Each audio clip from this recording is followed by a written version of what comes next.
Holy shit, this week's episode was an absolute banger. There is so much to cover here from Omega, Crosshair, Rex, Wolffe, and much more. So let's get right into it. The story starts with Rex helping Senator Singh meet with Senator Chuchi. They talk about how they're both unhappy with the Empire and want to be independent. It's interesting because Chuchi used to be on the Republic side while Singh was a leader for the Confederates. Now they're on the same team. The surprising teamwork shows how things are changing in the galaxy. It's a reminder that in times of trouble, alliances can shift and people's loyalties can change. More than that, it shows that everyone wants to be free and have control over their own lives. Even though Chuchi and Singh used to be enemies, they now share a common goal: breaking free from the Empire's control. As they chat, their conversation is suddenly interrupted by a surprise attack from a secretive Imperial agent. This agent has orders to assassinate Senator Singh, but Rex and his team swiftly intervene, apprehending the operative. They decide to transport the Imperial operative back to Teth. Upon further investigation, they discover a data puck in possession of the operative, revealing that his target wasn't just Senator Singh, but also Omega. This revelation sparks tension among the group. While Rex is hesitant to involve Omega and her team, Hauser argues it's crucial to bring them to their location, not only to warn them, but also to question Crosshair. The situation becomes increasingly complicated as suspicions arise about Crosshair's true intentions. Despite his claims of leaving the Empire, doubts linger, especially in Hauser's mind. The lack of trust underscores the high stakes of the situation and need for caution in dealing with potential threats. As the team gathers, the dynamic between Crosshair and Omega reveal a complex sibling-like bond. Omega often mirrors Crosshair's mannerisms, copying his posture and even adopting his habits like using a toothpick. Despite Omega technically being older, their relationship resembles that of an older brother guiding his younger sister, with Crosshair acting as the prospective elder and Omega admiring him. However, tensions rise when Commander Hauser confronts Crosshair, accusing him of the losses suffered by their squad on Ryloth. While these accusations were once grounded in truth, they now reflect a lingering distrust. Hauser questioning Crosshair's loyalty to the Empire, despite Crosshair having distanced himself from their ranks. During the tense exchange, Captain Rex becomes intrigued by Omega's revelation about the experiments conducted on Tantis, as Omega discloses disturbing details about the trials, including the testing of clones' blood for something called M-count. Rex's interest is piqued. While the term is unfamiliar to the rest of the group, Rex recalls hearing about M-count before, drawing from his past experiences and connections. This makes me wonder, would it be worth reaching out to Ahsoka Tano for confirmation and further insight? Ahsoka could provide the knowledge that Rex is looking for in the M-count. The idea of Ahsoka making a cameo appearance to shed light on this concept would not only add depth to the story, but it would also just be cool to see her. Crosshair also discloses that not all clones within the facility are prisoners. A faction remains fiercely loyal to the Empire. These select few undergo a secretive training regime, transforming them into specialized operatives and initiating them into covert programs orchestrated by Hemlock, a figure shrouded in secrecy. Crosshair's first-hand encounter with this program adds weight to his words. He recounts his narrow escape from being subjugated to the same eraser of identity and rigorous conditioning. His account paints a chilling picture of the lengths to which the Empire will go to manipulate and mold its soldiers into obedient agents of its will. Rex tells him that they captured one of these specialized operatives, and it sends shockwaves through the group, prompting initial skepticism from Crosshair. He asserts that the Empire's sophisticated tracking methods would make such an operation virtually impossible. However, they counter Crosshair's doubts, assuring him that the captured operative had been thoroughly scanned and cleared for any tracking devices. Crosshair's expression darkens as he concedes the unsettling truth. The Empire's mastery of secretive technology extends beyond conventional detection methods. As tension mounts within the base, another of these elusive operatives breaches their defenses, driven by a singular mission: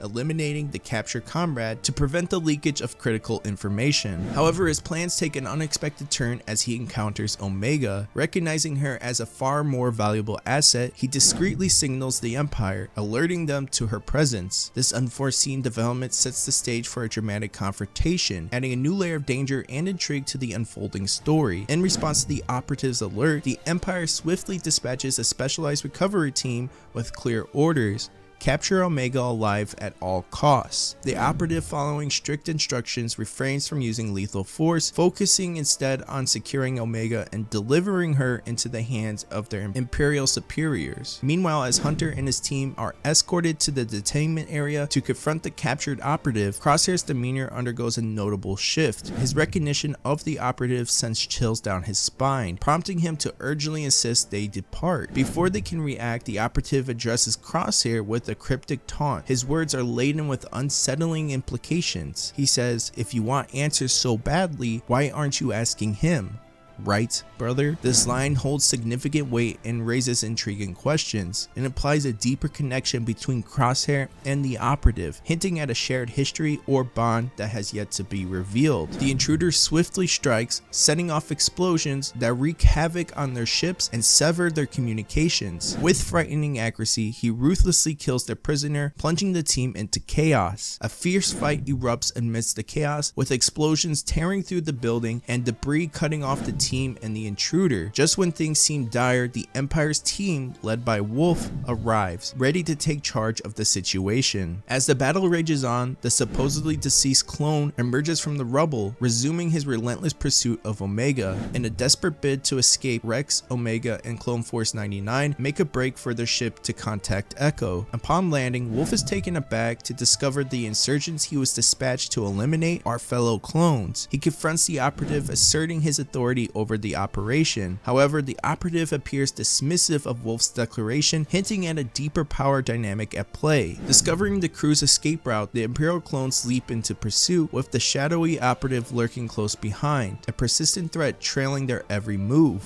Sensing the imminent danger, Crosshair makes a split-second decision, instructing the team to forge ahead while he confronts the assassin head-on. With unwavering determination, he engages in a fierce duel, buying precious time for his comrades to press forward. Despite the daunting odds, Crosshair manages to outmaneuver the assassin, regrouping with his team just in time as they prepare to escape in their ship. But the shadowy operative strikes once more, displaying deadly accuracy with a sniper rifle. A well-aimed shot cripples the ship's engine, sending it hurtling towards the ground below. The crew's frantic attempts to regain control prove futile as they crash land amidst the dense foliage of the forest. After the crash, Hauser confronts Crosshair about his changed demeanor. Crosshair, explaining his departure from the Empire, delivers a heartfelt speech about loyalty. As the Imperial clones impede on their progress to the extraction point, the resilient Clone Force 99 swiftly dispatches them. Amidst the chaos, the assassin fatally wounds Nemik. They race towards the extraction point, but squads of troopers block their path, and the relentless Shadow continues to pursue them. Crosshair makes the selfless decision, urging the others to run while he distracts the enemy. Crosshair and the Shadow engage in a fierce battle, eventually tumbling into the water. The Shadow attempts to drown Crosshair, pushing him to the brink of death, but the rest of the team intervenes just in time to save him. However, in the chaos, the Shadow falls over the waterfall, seemingly meeting his demise. As they regroup, a ship approaches, but it's not Echo, it's Commander Wolffe and his troopers. Rex urges caution, explaining to Wolffe the dire situation on Tantis and the Empire's horrifying experiments on the clones. Wolffe is shocked by this revelation and struggles to comprehend the betrayal by their former leaders. Finally, Echo arrives, and Rex pleads with Wolffe to join their cause. Though Wolffe remains hesitant to fully commit, he allows them to leave without further conflict. Miraculously, the Shadow operative survives, his identity still shrouded in mystery, leaving the lingering questions about his true motives and allegiances. As they depart, the team braces for the challenges ahead, uncertain of what the future holds, but united in the resolve to fight against the tyranny of the Empire. Okay, the bond between Omega and Crosshair continues to deepen as their relationship evolves. Initially reserved and distant, Crosshair has begun to open up to Omega, showing a newfound warmth and care towards her. This transformation hasn't gone unnoticed by Omega, who eagerly reciprocates his gestures. Omega's admiration for Crosshair is evident in her actions, as she frequently mimics his mannerisms and adopts his habits. This emulation isn't just a sign of affection, but also a reflection of her desire to emulate her older younger brother. She looks up to Crosshair as a role model, eager to learn from him and emulate his strength and resilience. As their bond strengthens,